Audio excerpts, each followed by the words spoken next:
Hai guys, welcome back to my YouTube channel.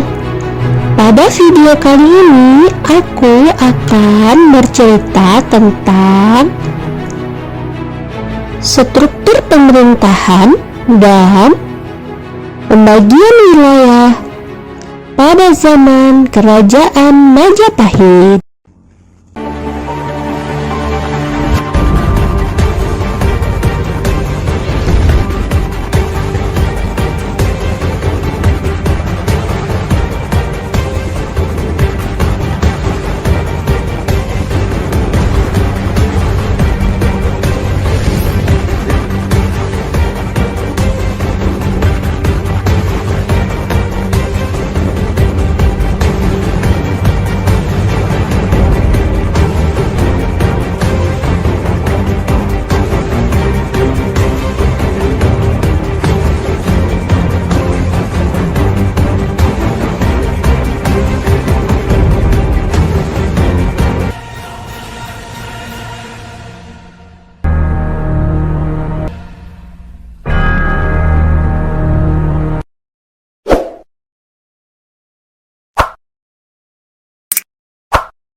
Saat Majapahit memasuki era kemaharajaan, saat pemerintahan Gajah Mada, beberapa negara bagian di luar negeri juga termasuk dalam lingkaran pengaruh Majapahit.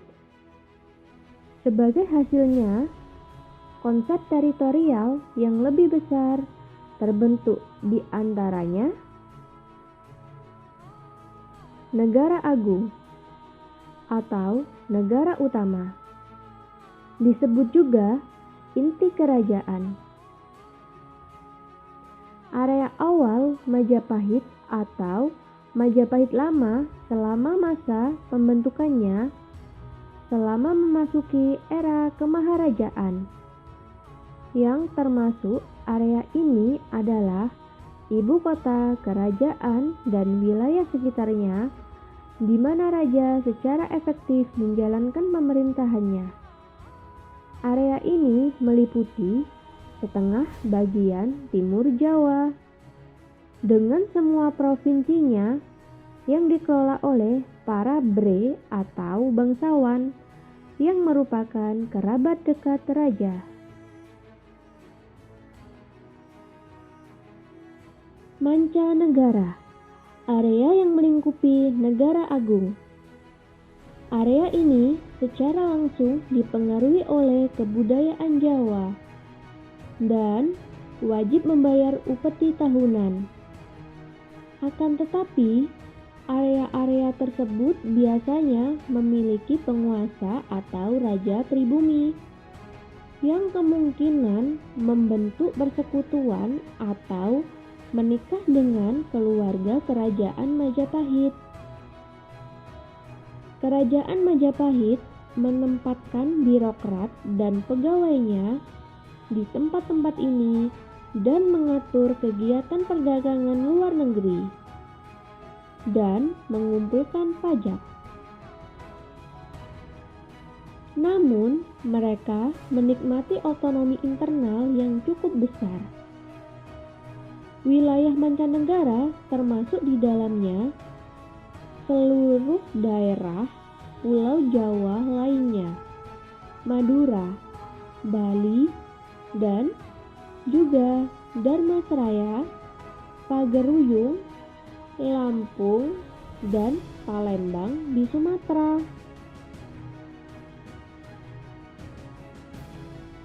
Nusantara adalah area yang tidak mencerminkan kebudayaan Jawa, tetapi termasuk ke dalam koloni dan mereka harus membayar upeti tahunan. Mereka menikmati otonomi yang cukup luas dan kebebasan internal. Dan Majapahit tidak merasa penting untuk menempatkan birokratnya atau tentara militernya di sini. Akan tetapi, Tantangan apapun yang terlihat mengancam ketuanan Majapahit atas wilayah itu akan menuai reaksi keras.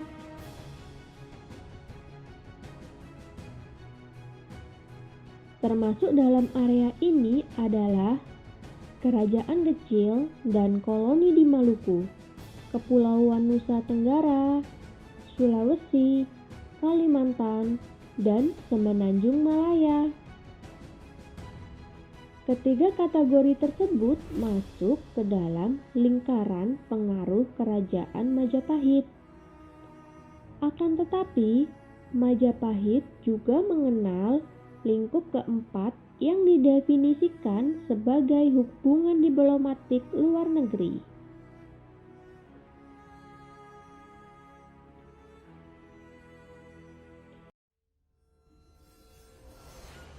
Hubungan diplomatik. Majapahit juga menempuh jalan diplomasi dalam menjalin persekutuan. Semboyan Mitreka Satata digunakan oleh Mahapati Gajah Mada sebagai landasan dalam menjalin politik luar negeri Majapahit yang bersifat kekerabatan, hidup berdampingan secara damai dengan negara-negara di kawasan Asia Tenggara. Mitreka Satata yang secara harfiah berarti persaudaraan yang satu dengan dasar persamaan derajat. Hal ini menunjukkan negara independen luar negeri yang dianggap setara oleh Majapahit, bukan sebagai bawahan dalam kekuatan Majapahit. Mitreka Satata dapat dianggap sebagai aliansi Majapahit karena kerajaan asing di luar negeri seperti Cina dan India tidak termasuk dalam kategori ini, meskipun Majapahit telah melakukan hubungan luar negeri dengan kedua bangsa ini. Pola kesatuan politik khas sejarah Asia Tenggara purba seperti ini kemudian diidentifikasi oleh sejarawan modern sebagai Mandala, yaitu kesatuan politik yang ditentukan oleh pusat atau inti kekuasaannya daripada perbatasannya, dan dapat tersusun atas beberapa unit politik bawahan tanpa integrasi administratif lebih lanjut.